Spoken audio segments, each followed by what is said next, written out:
नमस्कार फ्रेंड्स, आप देख रहे हैं R O water support channel. और ये देखिए आर ओ सिस्टम, इसका जो प्योर वाटर है वो ड्रॉप करके आ रहा है। इसका क्या रीज़न है, इस वीडियो के माध्यम से ही पता करेंगे। ये वीडियो आपको अच्छा लगेगा तो कृपया इसे लाइक कीजिएगा, शेयर कीजिए और कमेंट कीजिएगा। तो आइए शुरू करते हैं। तो इस सिस्टम को चेक करने से पहले हम इसका पावर को कट करते हैं।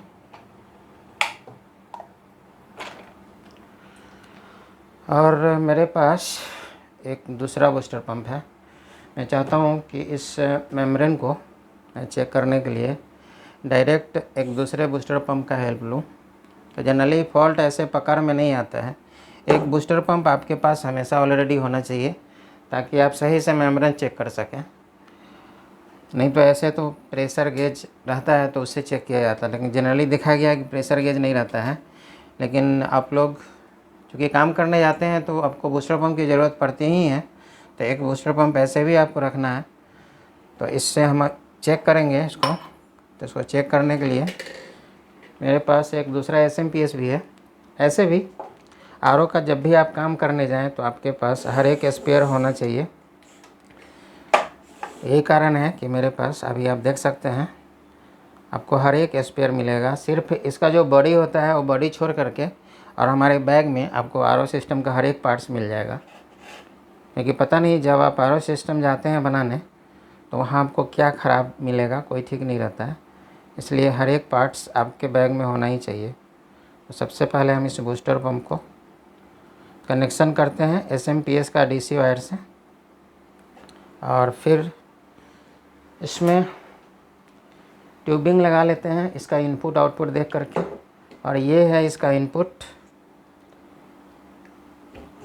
ये जो एरो का निशान है उससे हम लोग पता करते हैं कि एरो जा रहा है, क्योंकि लेफ़्ट टू राइट। तो ये जो लेफ़्ट वाला पार्ट्स होता है, अगर हेड की तरफ से ऐसे देखेंगे तो ये लेफ़्ट वाला इनपुट होता है। और इसको मैं डायरेक्ट ये जो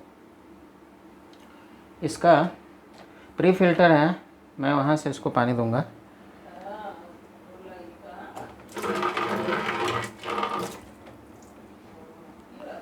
और देखिए मैंने इसको यहाँ से डायरेक्ट कनेक्शन कर दिया है। और अब मैं और पाइप ले लेता हूँ और इसको मैं जोड़ देता हूँ ताकि मुझे चेक करने में बनेगा।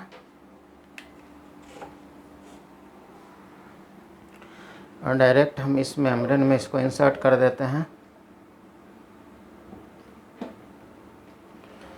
और देखिए इंसर्ट हो चुका है। और अब मैं इसको SMPS के हेल्प से पावर दे देता हूँ।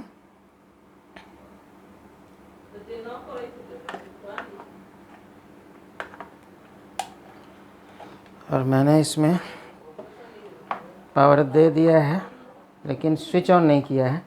अभी मैं स्विच ऑन करता हूँ, यानी मैं सिर्फ कॉर्ड लगाया था। और पहले हम यहाँ से पानी खोल लेते हैं और अब देखना है पावर ऑन करके कि क्या होता है। और आप देख सकते हैं मैंने पावर ऑन कर दिया है। मैं इस पाइप को पकड़ लेता हूँ क्योंकि ये बहुत ज़ोर से धक्का मार रहा है। और देखिए ये जो पानी का रफ्तार है प्योर वाटर का वो पहले से बढ़ गया, और कितना बढ़ गया है सो भी हम देख सकते हैं। और इतना हो गया है कि इससे जो प्योर वाटर का रफ्तार है वो नॉर्मल जैसा लगने लगा है। ऐसे हम थोड़ा चलने देते हैं, थोड़ा चलेगा तो और क्लियर होगा। ये आपको दिख रहा होगा वीडियो में इसका जो अभी प्योर वाटर का जो रफ्तार है वो कैसा आ रहा है। कहने का मतलब है कि अगर कभी कभार ऐसा होता है कि आपको दोनों भी चेंज करने का ज़रूरत पड़ सकता है, लेकिन अगर आपको एक ही चेंज करना पड़े उस स्थिति में आप मेम्ब्रेन को चेंज करेंगे कि पंप को चेंज करेंगे। मेरा सवाल ये है, सिंपल सा, एक ही लाइन में मैं सवाल करना चाहूँगा कि बूस्टर पंप और मेम्ब्रेन दोनों ख़राब हो, यानी कि बूस्टर पंप का प्रेशर कम हो, इतना कम नहीं कि उसे पानी नहीं आए, लेकिन एक मीडियम प्रेशर हो, और ये मेम्ब्रेन का भी एक फ्लो रेट जो है मिनिमम हो, तो दोनों में से किसको चेंज करना चाहिए? क्योंकि देखिए बूस्टर पंप के कारण मेम्ब्रेन ख़राब नहीं होता है। ज़्यादातर देखा गया है कि मेम्ब्रेन के कारण बूस्टर पंप खराब हो जाता है। अगर मेम्ब्रेन स्लो होगा और बूस्टर पंप का अगर फ्लो मीडियम हो या ठीक ठाक हो, तो अगर मेम्ब्रेन यदि आप चेंज नहीं करते हैं तो आपका बूस्टर पंप का प्रेशर धीरे धीरे मेम्ब्रेन के स्लो होने के कारण, उसके चौक होने के कारण वो ख़राब हो जाएगा। तो ये सब चीज़ बहुत ही मायने रखता है ध्यान देने की। तो मैं तो ये आपसे सवाल कर रहा था, इसको आप अपना स्तर से कमेंट बॉक्स में जवाब दीजिएगा। अब मुझे चेक करना है इस पंप का प्रेशर। तो इस पंप का प्रेशर चेक करने के लिए मेरे पास प्रेशर गेज है। मैं इस प्रेशर गेज के हेल्प से इसका भी जो रियल प्रेशर है मैं इसको चेक करता हूँ। तो फिर से इसका जो इनपुट पाइप है मैं इसको इसमें इंसर्ट करता हूँ और फिर इस सिस्टम को पहले वाले SMPS से जो इस RO सिस्टम में लगा हुआ है उससे हम पावर दे करके देखते हैं। और अब मैं इसको पावर ऑन करता हूँ और इसमें इसका पावर शो होगा, तो मैं आपको दिखाता हूँ।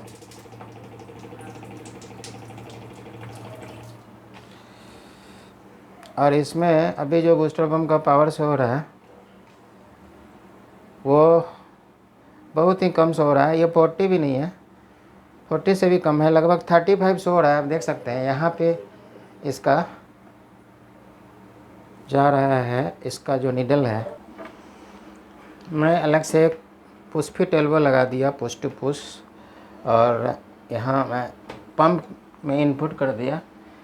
अब मैं देखता हूँ इस पंप का जो आउटपुट पानी आ रहा है उसका मैं प्रेशर चेक कर लेता हूँ।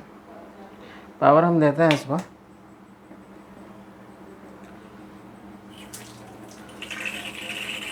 और अब देखते हैं इसका प्रेशर इसमें कितना शो हो रहा है। 40 PSI के आसपास, थोड़ा सा ज़्यादा दिखा रहा है। यानी अगर इस पंप को हम चेंज कर दें या इसको रिपेयर कर दें तो काम बन जाएगा। इसका जो सेडिमेंट कार्बन का फ्लो है मैं आपको भी दिखाता हूँ। सेडिमेंट कार्बन का फ्लो भी मायने रखता है। मैं सिस्टम को ऑफ कर दिया।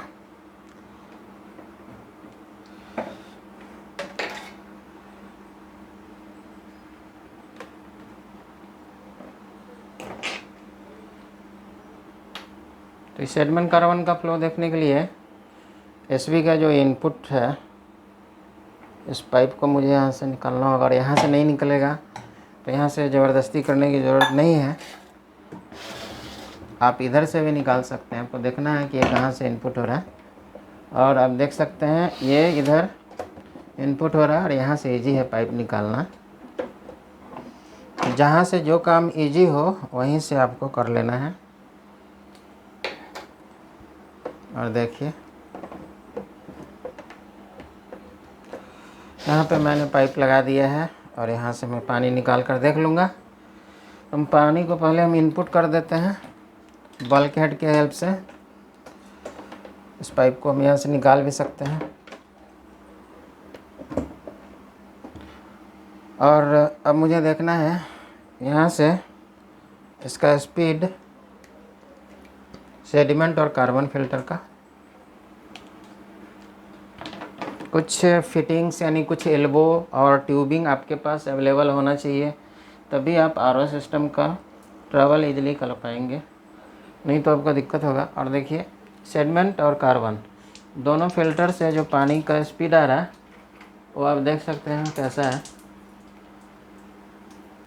और इसका इनपुट फ्लो है वो भी मैं आपको दिखाता हूँ। ये जो प्री फिल्टर से होते हुए, जो बल्क हेड से होते हुए जो जा रहा है उसका फ्लो देख सकते हैं और कितना मस्त फ्लो है, यानी काफ़ी अच्छा फ्लो है ये। अगर यहाँ से अगर मैं इसका फ्लो देख लूँ सोलनॉइड बल्ब का ओरिजिनल फ्लो, तो और ज़्यादा आपको क्लियर हो जाएगा। तो मैं आपको दिखा देता हूँ। मैं इस पुश फिट एल्बो को इसमें कनेक्ट करता हूँ।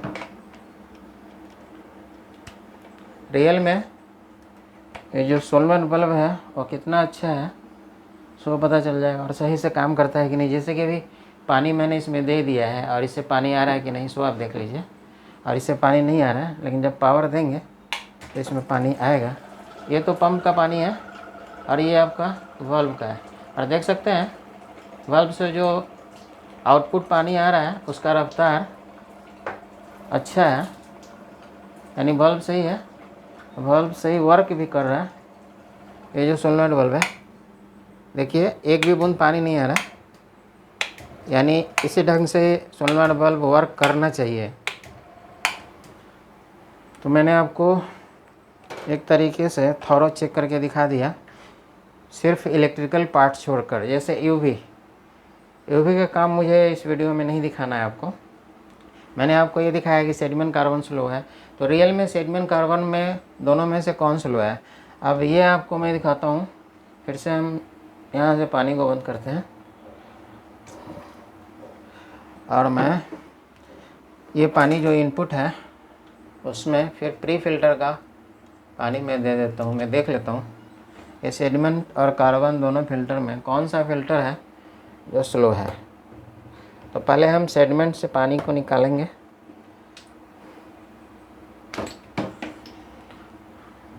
और सिर्फ सेडिमेंट से हम पानी को निकाल के आपको दिखाते हैं। उसके बाद मैं आपको कार्बन का फ्लो दिखाऊंगा, और ये मैं ऑन कर दिया। अब जो पानी ये आ रहा है वो सेडिमेंट का आ रहा है, आप देख सकते हैं, और यही पानी है जो स्लो है, यानी सेडिमेंट लगभग ब्लॉक हो चुका है। इसका जो इनपुट वाटर का फ्लो है काफ़ी है, लेकिन ये जो आउटपुट हो रहा है अभी सेडिमेंट से वो काफ़ी स्लो आ रहा है। जबकि आप इनपुट मैंने आपको दिखाया कि ये काफ़ी स्पीड है, आप देख सकते हैं क्या स्पीड है इसका, यानी जिस रफ्तार से इनपुट हो रहा है उसका 1/4 भी सेडिमेंट फिल्टर का फ्लो नहीं है। अब मैं आपको इस कार्बन फिल्टर का फ्लो दिखाता हूँ। इसी तरीके से आपको अपने आरओ सिस्टम का हर एक पार्ट्स को चेक करना पड़ेगा, ताकि जो ज़रूरत है आप उन्हीं चीज़ों को सिर्फ चेंज करें, ताकि आपका आरओ सिस्टम कम खर्चे में बन जाए। तो इसको ये जो कार्बन फिल्टर है मैं इसको डायरेक्ट पानी देता हूँ, और इधर ये रहा कार्बन फिल्टर का आउटपुट। इसका मैं आपको स्पीड दिखाता हूँ, और देखिए अब मैं यहाँ से पानी खोल दिया है, और देखिए इस कार्बन फिल्टर का जो फ्लो है वो कैसा है। और ये जो कार्बन फिल्टर का फ्लो है बिल्कुल सही है, आप देख सकते हैं काफ़ी डिस्टेंस कवर कर रहा है। ये जो प्योर वाटर का जो फ्लो निकल रहा है इससे, उसका स्पीड काफ़ी अच्छा है, यानी सिर्फ सेडिमेंट फिल्टर ही ब्लॉक है, कार्बन फिल्टर इसका अभी ठीक ठाक है। यानी सिस्टम में सेडिमेंट फिल्टर चेंज कर दिया जाए और बूस्टर पंप का इलाज कर दिया जाए, या नया बूस्टर पंप इसमें लगा दिया जाए, तो प्योर वाटर नॉर्मल हो जाएगा। तो मैं पहले इसका सेडिमेंट फिल्टर निकाल के हटाता हूँ।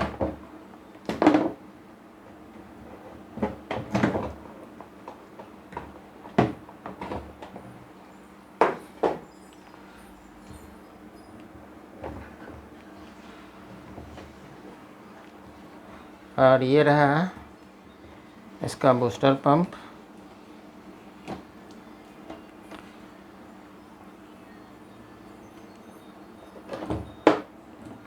इसको जब तक हम साइड कर देते हैं,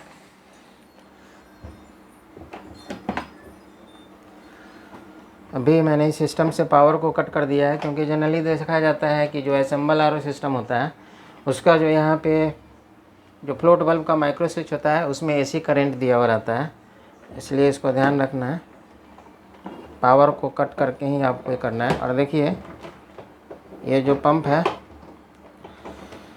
इसका जो हेड है वो ऐसे भी पहले से चेंज किया हुआ लगता है, यानी ये एक बार और रिपेयर हो चुका है। तो जनरली हेड चेंज करने से पहले ये भी देखना ज़रूरी रहता है कि इस हेड के अलावा इधर जो इलेक्ट्रिकल पार्ट्स है इसका, जिसमें इसमें आर्मेचर रहता है, इस बॉडी के अंदर जो भी बेयरिंग वगैरह है वो चौक नहीं होना चाहिए। और उसको मूव करके हम देखेंगे, आपको दिखाएंगे इस वीडियो में। तो सबसे पहले हम इसको ओपन करते हैं।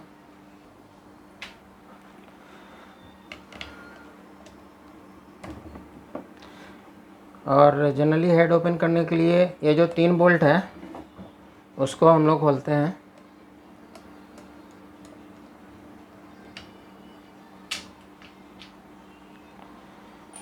अगर ये तीनों बड़ा वाला बोल्ट खोलने के बाद अगर हेड नहीं निकलेगा तो तीनों आपको छोटा वाला भी बोल्ट खोलना पड़ेगा। इससे कई बार क्या होता है कि तीनों बड़ा वाला बोल्ट खोलने के बाद ही हेड इजली बाहर आ जाता है। देखते हैं, जैसा होगा वैसा करेंगे। पहले तीनों बोल्ट खोल करके और तब हम देखते हैं इसे हेड को बाहर निकाल के ये निकलता है कि नहीं। जनरली आप ये जानिए कि ये जो हेड ख़राब होता है इसका रीज़न क्या होता है।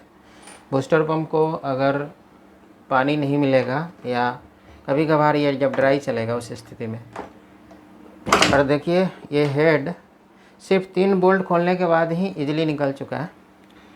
और इस हेड को मैं चेंज करके फिर मैं आपको इसको प्रेशर दिखाऊंगा।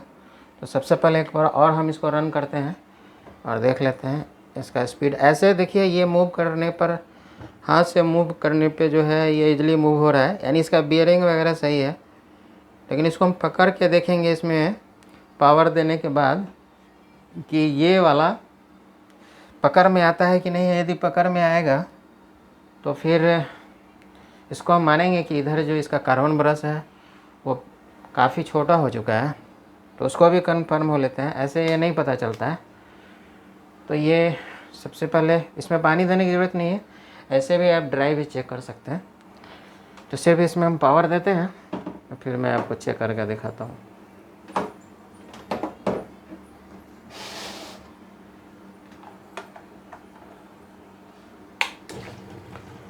और देखिए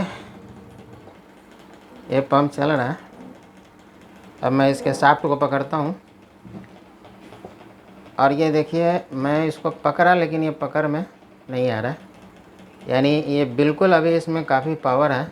इसमें नया हेड डाल दिया जाएगा तो काफ़ी इसका प्रेशर अच्छा हो जाएगा। तो इसको हम ऑफ़ करते हैं फिर से और इसके कॉर्ड को भी निकाल देते हैं।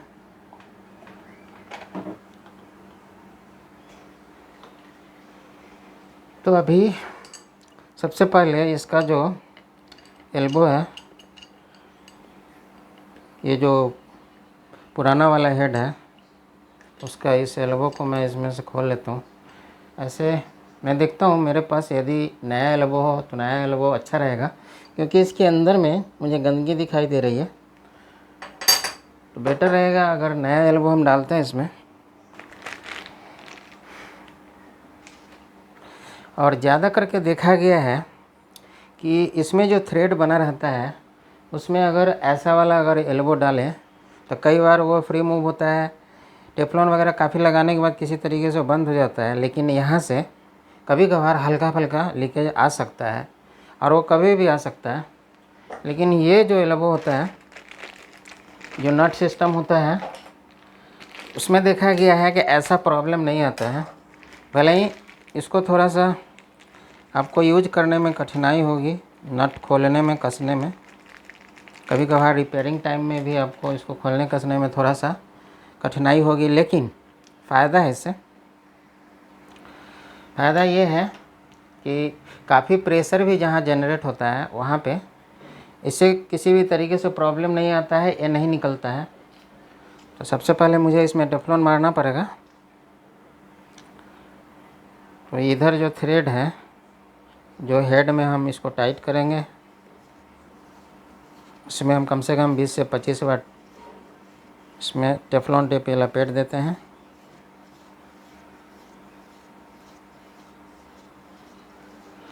और फिर इसे हेड में इसको हम टाइट कर देते हैं। एक बार मेरे साथ क्या हुआ था कि मैं एक अपार्टमेंट में काम करने गया था, तो वहाँ पे वो कह रहा था कि ये जो यहाँ से जो कलेट से है अपने आप पाइप निकल जाता था प्रेशर से, क्योंकि वहाँ पे जो स्टोरेज टैंक था वो लगभग 10 तले के ऊपर था, तो इतना प्रेशर वहाँ जनरेट हो रहा था कि पाइप निकल जा रहा था। जब मैं ऐसा एल्बो लगाया तब जा कर के प्रॉब्लम का सॉल्यूशन हो पाया। और देखिए अभी इसका थ्रेड इसमें कितना अच्छा टाइट हो रहा है, जबकि अगर वो जो जनरल हम लोग ये बूस्टर पंप का जो एल्बो लगाते हैं वो उतना अच्छा से टाइट नहीं होता है। इसमें बिल्कुल संभावना नहीं रहती है लीकेज का। इसलिए मैं इस एल्बो को आपको बोलूँगा कि जहाँ पे आप पंप हेड के एल्बो से अगर परेशान हो तो आप ऐसा एल्बो का यूज़ करके आप देखेंगे तो शायद आपकी परेशानी दूर हो जाएगी। और एक मैंने टाइट कर दिया है। अब मैं इसी तरीके से पंप हेड का ये दूसरा एल्बो भी टाइट कर देता हूँ।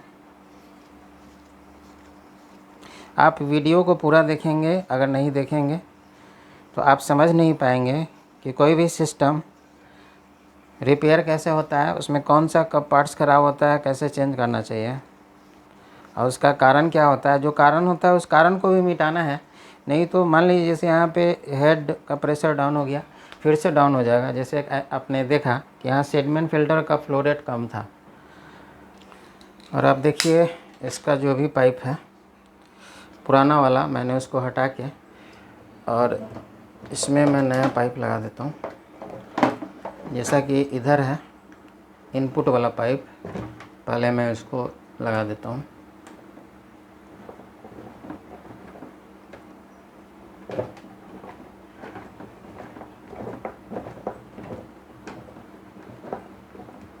और इस नट को अच्छा से टाइट करेंगे, पाइप को पूरा अंदर घुसेर के, और तब आपको नट को टाइट करना है, और नहीं तो फिर यहाँ से लीकेज हो जाएगा। कभी कभार क्या होता है कि पाइप यदि कमज़ोर रहता है तो नाइट में अचानक पाइप फट जाती है और पूरा किचन पानी से भर जाता है। तो ऐसा नहीं होना चाहिए, आपको सबको दुरुस्त करके चलना है। इस पाइप को मैं इधर से इंसर्ट कर देता हूँ ताकि बाद में कष्ट नहीं हो। इसके लिए मुझे इसको थोड़ा नीचे मूव करना होगा, तो इसके लिए मैं ये एडजस्टेबल स्पैनर का यूज़ कर लेता हूँ।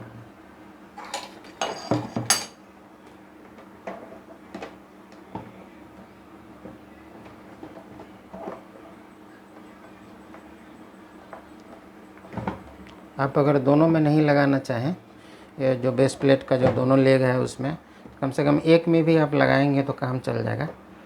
ऐसे मैं अभी दोनों में लगा दे रहा हूँ। दोनों में लगाने से क्या है कि वाइब्रेशन होने का संभावना बहुत हद तक कम हो जाती है। और इस पाइप को थोड़ा मैं अंदर के तरफ दबा के रखता हूँ और तब नट को टाइट कर देता हूँ।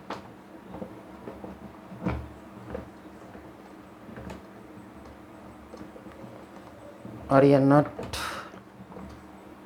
टाइट होता हुआ आप देख सकते हैं, काफ़ी टाइट चल रहा है। मैं इससे भी इसको टाइट कर सकता हूँ।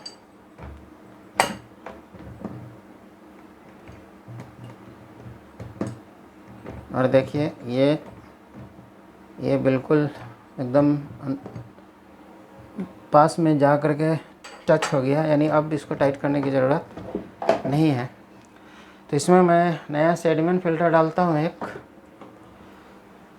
और आप देख सकते हैं मेरे पास जो सेडमेंट फ़िल्टर है इस पर लिखा है एक्वा वैली और काफ़ी लंबा है। परफॉर्मेंस भी मुझे इसका ठीक ठाक लगता है।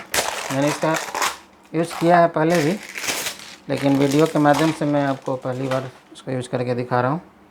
देखिए कैसा है, शक्ल सूरत में देखने में भी डिसेंट लगता है। और इसका जो कार्बन फ़िल्टर होता है वो भी काफ़ी मस्त होता है, क्योंकि अभी तो मुझे इसमें सिर्फ सेडमेंट फ़िल्टर ही चेंज करना है।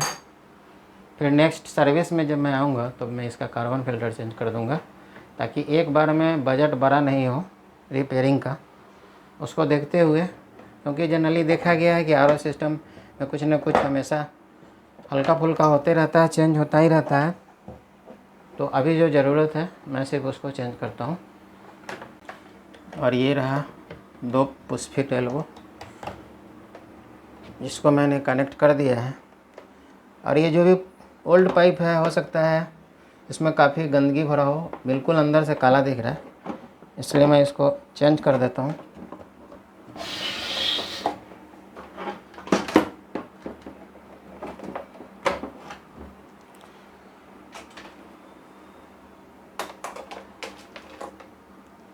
और ये रहा एक न्यू पाइप मेरे पास, इसी में से मैं पाइप कट करके लगा देता हूँ।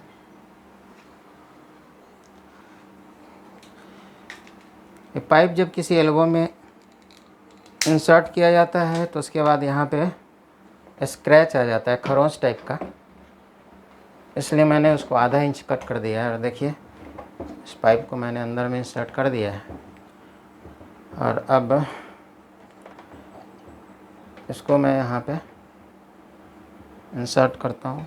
पाइप को मैंने माप लिया और अब मैं इसको इसमें,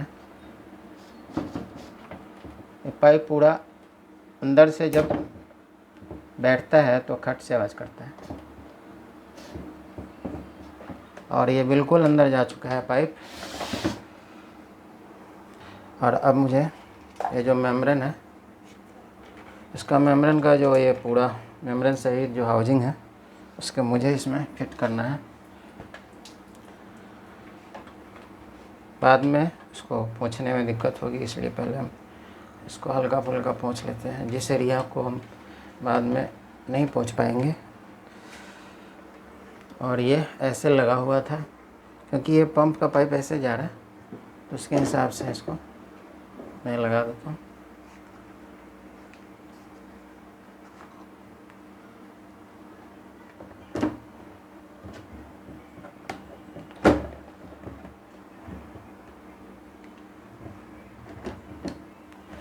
और देखिए मुझे यहाँ पे एक ये जो टी एल्बो है उसमें जो इसका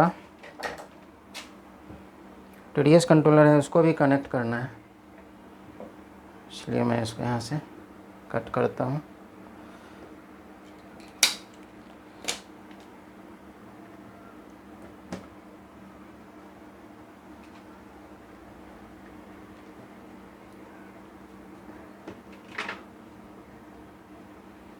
और फिर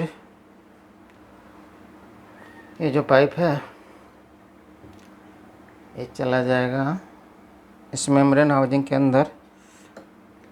तो फिर मैंने इसको भी माप करके कट कर दिया है, देखिए। अब मैं इसको इसमें इंसर्ट कर देता हूँ। अच्छा से इंसर्ट करना है, बिल्कुल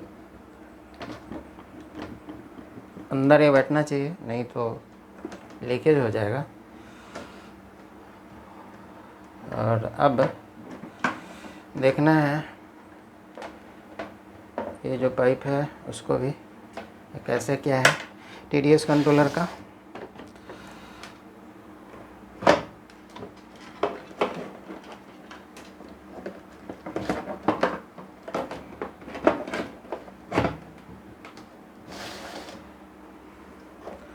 और ये है TDS कंट्रोलर का पाइप।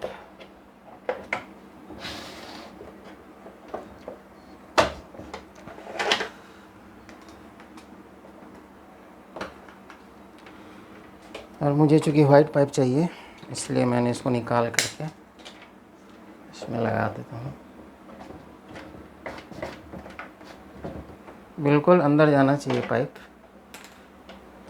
और ज़्यादा हर पट पाइप नहीं करे, इसलिए जो सी क्लैंप है उसमें जो होल दिया रहता है उसमें मैं इंसर्ट कर देता हूँ।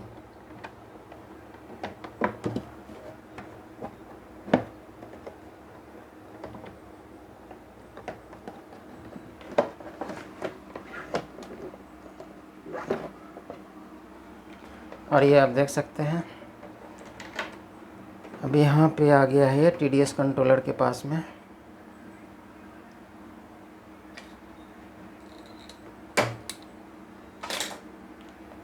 अब मैं इसको ये जो टी एल्बो है जिसका पाइप मेम्ब्रेन हाउसिंग में जा रहा है, उसमें मैंने इसको कनेक्ट कर दिया।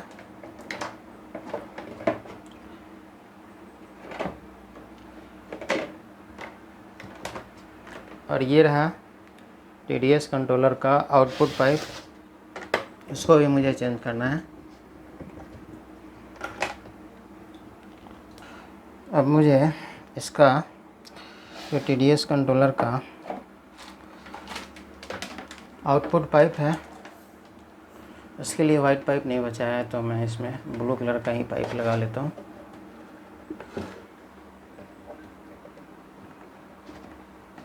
ब्लू कलर का पाइप ऐसे भी वाइट कलर से ज़्यादा मजबूत भी रहता है। यदि आप वाइट कलर की पाइप से कहीं पे परेशान हो जाए तो आप ब्लू पाइप का यूज कर लीजिएगा, जहाँ भी यूज करना हो। वाइट कलर के पाइप से इसका लाइफ ज़्यादा देखा गया है।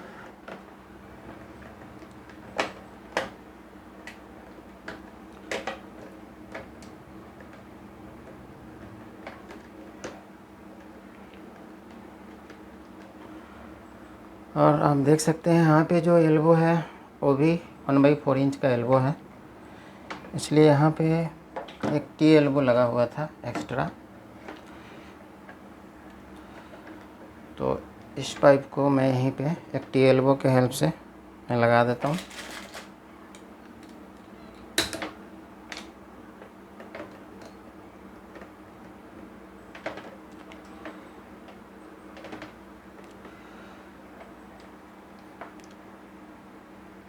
ऐसे मैं इसको ऐसे भी इंसर्ट कर सकता हूँ।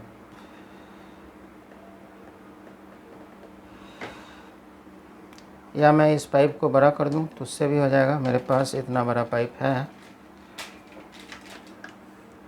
कि मैं इसको बड़ा कर सकता हूँ, क्योंकि ये भी पाइप तो मुझे चेंज ही करना था।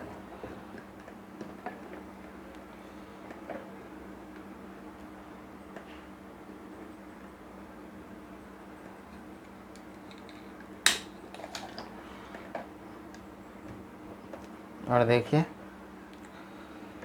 अब इस पाइप को मैं यहाँ पे ऐसे इंसर्ट कर सकता हूँ।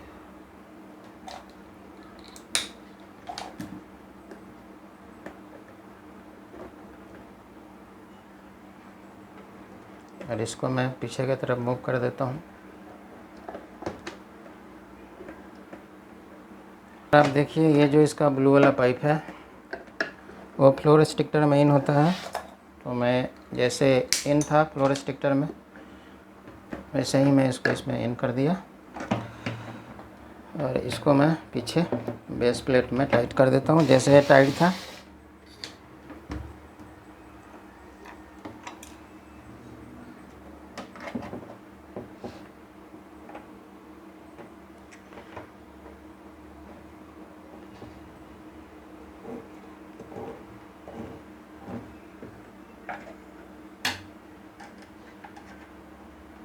और पीछे जो स्क्रू लगा हुआ था, देखिए मैंने स्क्रू ड्राइवर से इसको टाइट कर दिया।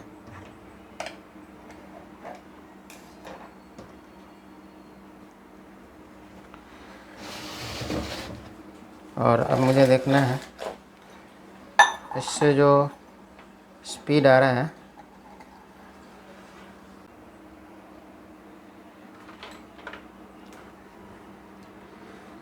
और इसमें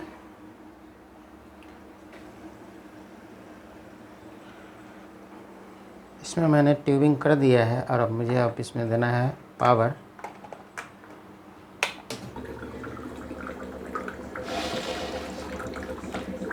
अब आप देख सकते हैं हेड चेंज करने के बाद इससे जो प्योर वाटर का फ्लो आ रहा है वो कैसा आ रहा है और इसका TDS कितना आ रहा है, तो अभी मैं चेक कर लेता हूँ इसका TDS नॉर्मल है कि नहीं।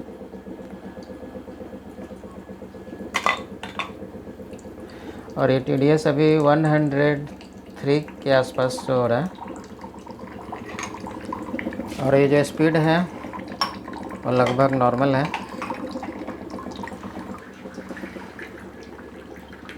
तो आज इतना ही, फिर मिलते हैं अगले वीडियो में। आपने हमारे इस वीडियो को अंत तक देखा इसके लिए आपको बहुत बहुत धन्यवाद। यह वीडियो आपको अच्छा लगेगा तो कृपया इसे लाइक कीजिएगा, शेयर कीजिएगा और कमेंट कीजिएगा। Thanks for watching this video.